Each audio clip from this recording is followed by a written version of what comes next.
എല്ലാവർക്കും Arya serial spot റിവ്യൂയിലേക്ക് സ്വാഗതം. ഈ വീഡിയോ ഇഷ്ടപ്പെടുവാണെങ്കിൽ ഒന്ന് ലൈക്ക് ചെയ്തും സബ്സ്ക്രൈബ് ചെയ്തും ഒന്ന് സപ്പോർട്ട് ചെയ്യണം കേട്ടോ. വൈജയന്തി ബാലചന്ദ്രനെയും അലീനയും വെച്ച് പറയുന്ന വാക്കുകൾ കേട്ടിട്ട് രോഹിത്തിന് ഒട്ടും തന്നെ സഹിക്കാൻ കഴിഞ്ഞിരുന്നില്ല. തൊട്ടടുത്ത നിമിഷത്തിൽ തന്നെ ആ വീട്ടിൽ ഒരു സംഘർഷഭരിതമായ പശ്ചാത്തലം ആയിരുന്നു. രോഹിത്തിന്റെയും വൈജയന്തിയുടെ സംഭാഷണം കേട്ട് ഉടൻ തന്നെ ബബിതയും കൃഷ്ണമോളും അങ്ങോട്ടേക്ക് ദേഷ്യത്തോടെ രോഹിത്ത് വാതിലടയ്ക്കുകയും ചെയ്തു. ബബിതയുടെയും കൃഷ്ണമോളുടെയും കണ്ണുകളിൽ ചോദ്യചിഹ്നമുണ്ടെന്ന് വൈജയന്തിക്ക് മനസ്സിലായി. രണ്ടുപേരും വൈജയന്തിയെ തന്നെ നോക്കി നിൽക്കുവാണ്. ബബിതയ്ക്ക് അമ്മയ്ക്ക് ആബ്സെന്റ് മൈൻഡ് ആയിപ്പോയെന്ന് തോന്നി. ച്ചു നിൽക്കുന്ന വൈജയന്തിയാണ് ബബിതയും കൃഷ്ണമോളും അവിടെ കണ്ടത്. വൈജയന്തിയെ ഉടൻ തന്നെ പറയുകയാണ്, അവന്റെ ധിക്കാരം കണ്ടില്ലേ, അവൻ വായിൽ തോന്നുന്നതെല്ലാം വിളിച്ചു പറയുന്നു. സ്വന്തം അമ്മയാണെന്ന വിചാരം പോലും രോഹിത്തിനില്ല. ഉടൻ തന്നെ ബബിത ചോദിക്കുവാണ്, അല്ല അമ്മയല്ലേ എല്ലാം തുടങ്ങി വെച്ചത്, ഞാൻ എന്ത് ചെയ്തു? ഇന്നലെ എവിടെയായിരുന്നു എന്ന് മാത്രമേ ഞാൻ ചോദിച്ചിട്ടുള്ളൂ. ശരി, സമ്മതിച്ചു. അമ്മയ്ക്ക് അച്ഛനോട് ചോദിക്കാമായിരുന്നല്ലോ, അച്ഛനല്ലേ കുടുംബനാഥൻ, അതോ അച്ഛനേക്കാളും വലിയ സ്ഥാനം ഇവിടെ അമ്മയ്ക്കാണോ? ഇത് കേട്ട് ബബിതയോട് വൈജയന്തി കയർത്തുകൊണ്ട് ചോദിച്ചു. ഇവിടെ നിന്ന് പോയ ബാലചന്ദ്രൻ തിരികെ എത്താത്തത് കൊണ്ട് ഞാൻ ചോദിച്ചു. അതൊരു ഭാര്യയ്ക്ക് ചോദിക്കാനുള്ള അവകാശം ഇല്ലേടി. അച്ഛൻ അലീന ചേച്ചിയെ കൊണ്ടാക്കാനാ പോയിരിക്കുന്നത്, തിരിച്ചിവിടേക്ക് തന്നെ എത്തിക്കോളും. അമ്മയ്ക്കും അച്ഛനെ ഫോൺ വിളിച്ച് ചോദിക്കാമല്ലോ, അമ്മ എന്തുകൊണ്ടാ അത് ചെയ്യാത്തത്? എനിക്കിപ്പോ മനസ്സില്ലായിരുന്നു എടി എന്ന് വൈജയന്തി ദേഷ്യത്തോടു കൂടി തന്നെ ബബിതയോട് ചോദിക്കുവാണ്. അതിനുശേഷം വെട്ടിത്തിരിഞ്ഞ് വൈജയന്തി മുറിയിലേക്ക് പോയി. മുറിയിൽ പോയ വൈജയന്തി രോഹിത് പറഞ്ഞ ഓരോ വാക്കുകളും ചിന്തിച്ചെടുത്തു. രോഹിത് വൈജയന്തിയോട് ചോദിച്ച ആ ചോദ്യം നെഞ്ചിൽ കൈവച്ച് അമ്മയ്ക്ക് പറയാൻ സാധിക്കോ അമ്മ ഒരു തെറ്റും ചെയ്തിട്ടില്ല എന്ന്? അമ്മ വളരെ സത്യസന്ധയെന്നാണോ വിചാരിക്കുന്നേ? യാതൊരു കളങ്കവും തീണ്ടിയിട്ടില്ലാത്ത അമ്മ തന്നെയാണോ അമ്മ? രോഹിത്തിന്റെ ആ വാക്കുകൾ തിരമാല പോലെ ഇരുട്ടിലേക്ക് അടിച്ചു കയറി. വൈജയന്തി ആ നിമിഷം ഞെട്ടി നിൽക്കുമായിരുന്നു. അതേസമയം വൈജിയുടെ ഉള്ളിലെ സംശയം, രോഹിത് എന്തെങ്കിലും കാര്യം അറിഞ്ഞിട്ടാണോ ഇങ്ങനെ പറഞ്ഞതെന്ന്. പാലേട്ടന് എന്റെ മേൽ സംശയമുണ്ടായിരുന്നു. പെട്ടെന്ന് തന്നെ വൈജയന്തി ആഗ്രയിലെ ആ പഴയ ജീവിതം ആലോചിച്ചിരുന്നു. സ്റ്റാൻലിയുടെ കൂടെയുള്ള ആ ജീവിതവും പെട്ടെന്ന് ഓർത്തെടുത്തു വൈജയന്തിയും സ്റ്റാൻലിയും താമസിച്ച ആ വീടുമൊക്കെ മനസ്സിലൂടെ മിന്നിമ. ദീർഘകാലമായി മനസ്സിന്റെ അടിത്തട്ടിൽ വെച്ചിട്ട പല രഹസ്യങ്ങളും വൈജയന്തി ഓർത്തെടുത്തു. തുണ്ടുതുണ്ടായി തന്നെ ആ ഓർമ്മകൾ തനിക്ക് പറന്നു നടക്കുന്നു. ആഗ്രയിലെ പഠനം, എന്റെ കോളേജ്, കേട്ടന്റെ ക്വാർട്ടേഴ്സ്, അടിക്കടി വരാറുള്ള പുനലൂരുകാരൻ, ജൂനിയർ ഓഫീസർ, കരുത്തനും പരുക്കനുമായ ആ യുവാവ്, പുനലൂരിൽ നിന്ന് തന്റെ അമ്മ പാക്ക് ചെയ്ത കുറച്ച് പലഹാരങ്ങൾ, ഇതൊക്കെ വൈജയന്തിക്ക് കൊണ്ടുകൊടുക്കുമായിരുന്നു. അതെല്ലാം മനസ്സിലൂടെ മറയുന്നുണ്ടായിരുന്നു. സ്റ്റാൻലി ജോസഫിന്റെ ആ പഴയ ഓർമ്മകൾ അലയടിച്ച് വൈജയന്തിയുടെ ഉള്ളിൽ വന്നു. അവരുടെ ആ സ്നേഹബന്ധം തഴച്ചു വളർന്നു. അവരുടെ ആ സ്നേഹബന്ധം തഴച്ചു വളരുവാൻ വെറും 1 വർഷമേ വേണ്ടി വന്നിട്ടുള്ളൂ. വൈജയന്തി ഊണിലും ഉറക്കത്തിലും ഒരാളെ മാത്രം ആലോചിച്ചിരുന്ന സമയം. സ്റ്റാൻലി അന്നും സ്ഥിരമായി കുടിക്കുന്ന ഒരാൾ തന്നെയായിരുന്നു. പക്ഷേ വൈജയന്തി പിറ്റേ ദിവസം തന്നെ ചോദിക്കുന്ന ഓരോ ചോദ്യത്തിനും സ്റ്റാൻലി മറുപടി പറയും. എത്ര പെഗ് കുടിച്ചെന്നും എല്ലാം നല്ല സൗമ്യമായ രീതിയിൽ തന്നെ വൈജിയോട് കാര്യങ്ങൾ പറയുമായിരുന്നു. അതിനുശേഷം വൈജയന്തിയുടെ വകയായി കുറച്ച് മോട്ടിവേഷനും സ്റ്റാൻലിക്ക് നേരെ കൊടുക്കും വൈജയന്തി. അതെല്ലാം അനുസരണയോടെ കേൾക്കുന്ന ഒരു വ്യക്തി തന്നെയായിരുന്നു സ്റ്റാൻലി ജോസഫ്. സിഗരറ്റിന്റെയും മദ്യത്തിന്റെയും അളവ് കുറയ്ക്കണമെന്ന വൈജയന്തിയുടെ നിർദ്ദേശത്തിന് സ്റ്റാൻലി അനുസരണ കാണിച്ചിരുന്നു. സ്റ്റാൻലി ഒരു കാര്യം സമ്മതിച്ചു കഴിഞ്ഞാൽ അത് കൃത്യമായിട്ട് തന്നെ അത് നടപ്പിലാക്കും. പാലിക്കാൻ പറ്റാത്ത കാര്യമാണെങ്കിൽ തല പോയാലും അത് സമ്മതിച്ചു തരത്തില്ല. സ്റ്റാൻലിയുടെ ചില ദുശീലങ്ങൾ കാരണം അവർ പിണങ്ങിയും ഇണങ്ങിയും ജീവിച്ചു. പക്ഷേ നമ്മുടെ വൈജയ്ക്ക് സ്റ്റാൻലിയുടെ ജീവിതത്തിൽ പല മാറ്റങ്ങളും സംഭവിക്കാൻ ഇടയാക്കിയിട്ടുണ്ട്. വൈജിയുടെ മനസ്സിൽ ഒരു കാര്യം പ്രധാനമായിട്ട് നിന്നു. തനിക്ക് നൽകിയ വാക്കുകളിൽ നിന്ന് ഒരു പിന്മാറ്റവും സ്റ്റാൻലി ചെയ്തിട്ടില്ല. ഒരിക്കൽ സ്റ്റാൻലി നേരിട്ട് ചോദിച്ചു, നമ്മുടെ ഈ ബന്ധം എവിടെ ചെന്ന് നിൽക്കുമെന്ന്. അതേസമയം വൈജയന്തി വാക്കു നൽകുകയാണ്, എല്ലായിടത്തും ചെന്ന് നിൽക്കുമെന്ന്. ഗൂഢമായ ചിരിയോടുകൂടിയായിരുന്നു ആ മറുപടി. എല്ലായിടത്തും എന്ന് വെച്ചാൽ എത്തേണ്ടടുത്ത്.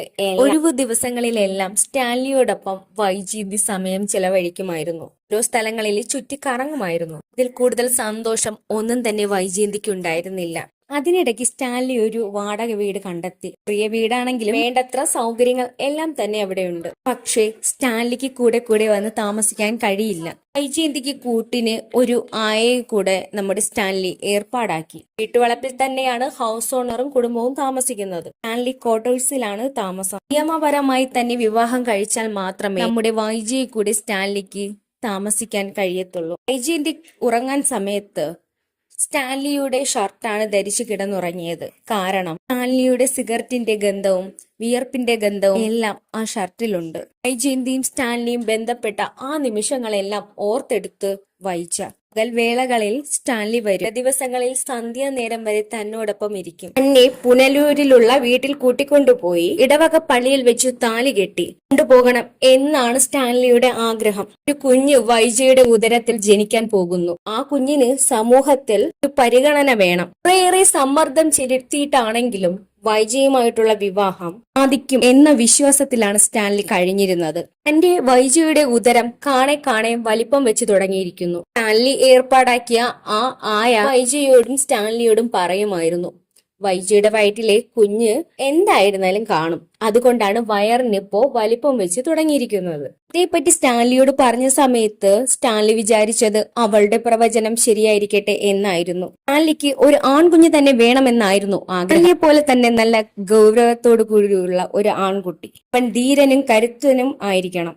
പക്ഷേ സ്റ്റാൻലിക്ക് കൂടുതലും പെൺകുട്ടികളോടാണ് ഇഷ്ടം. അതുകൊണ്ട് തന്നെ ആ ഇഷ്ടം നിറവേറ്റി കൊടുക്കണം എന്നായിരുന്നു വൈജയുടെ ആഗ്രഹം. വലിപ്പം വെച്ച് തുടങ്ങിയ ആ വയറിനുള്ളിൽ ചലനങ്ങൾ ആവർത്തിച്ചുകൊണ്ടേയിരുന്നു. അതുപോലെ തന്നെ അവിടെ വൈജയോടൊപ്പം ഉണ്ടായിരുന്ന ആയ വൈജയോട് പറയുമായിരുന്നു, എപ്പോഴും സന്തോഷത്തോടു കൂടി തന്നെ ഇരിക്കണം, ഒട്ടും തന്നെ വിഷമിക്കരുത്, മനസ്സിനകത്ത് ഒരു ദേഷ്യവും വിചാരിച്ചിരിക്കുകയും അരുത്, സ്വന്തം പുരുഷനെ സ്നേഹത്തോടെ തന്നെ സ്മരിച്ചുകൊണ്ടേയിരിക്കണം. അമ്മയുടെ പല വിചാരങ്ങളും വയറ്റിലുള്ള ആ കുട്ടിയെ സ്വാധീനിക്കും. സ്നേഹവും സത്യസന്ധമായിട്ടുള്ള ഒരു കുട്ടി പിറക്കണമെങ്കിൽ ഗർഭകാലം മുഴുവനും അമ്മ അതേ ഗുണത്തോട് തന്നെ ഇരിക്കണം. തന്റെ കുഞ്ഞ് ജനിക്കുമ്പോൾ അങ്ങനെ തന്നെ ആയിരിക്കണമെന്ന് വൈജ ആഗ്രഹിച്ചു. വൈജ എല്ലായ്പ്പോഴും സന്തോഷത്തോടു കൂടി തന്നെ ഇരുന്നു. ആരോടും ഒരു ദേഷ്യമോ പരിഭവമോ തോന്നാതിരിക്കുവാൻ അവൾ ശ്രദ്ധിക്കാൻ തുടങ്ങി. സ്റ്റാൻലിയുടെ രൂപം സ്നേഹത്തിന്റെ പ്രതീകമായി മനസ്സിൽ അവൾ സൂക്ഷിച്ചു. മായയുടെ പ്രവചനം ശരിയാവുകയും സ്റ്റാൻലി കൊതിച്ചതുപോലെ ഒരു പെൺകുഞ്ഞിന് വൈജ ജന്മം നൽകി. ജനിച്ച ആ കുഞ്ഞ്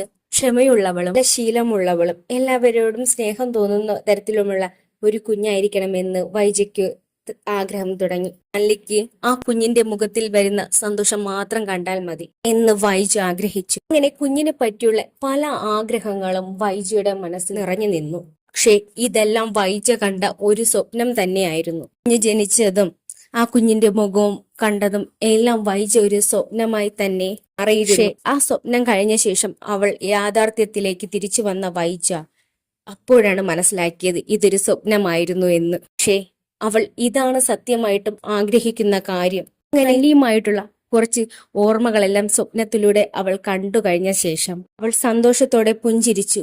ഇതുപോലെ തന്നെയാകണം അവളുടെ ജീവിതത്തിലെ യാഥാർത്ഥ്യം എന്ന്.